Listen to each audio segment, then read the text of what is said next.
Friend ఉండటం మన జీవితంలో నిజంగా అది చాలా ప్రీషియస్ గిఫ్ట్. ఈ రోజు ఈ ముగ్గురు నా గురించి వచ్చారంటేనే that shows that they really this thing the friendship. మీ పరిస్థితులు మాడినా కూడా ఆ మనిషి మిమ్మల్ని చూసే విధానం మాడకూడదు. Correct. So that is for me absolutely true friendship.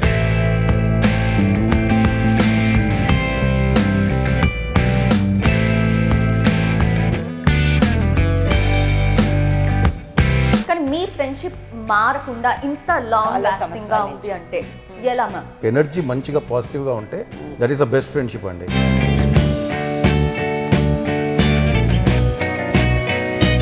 నా జీవితంలో ఏం జరిగినా, ఏ హ్యాపీ ఈవెంట్ జరిగినా, ఏమైనా జరిగినా తప్పనిసరిగా ఉండేవాళ్ళు, తప్పనిసరిగా.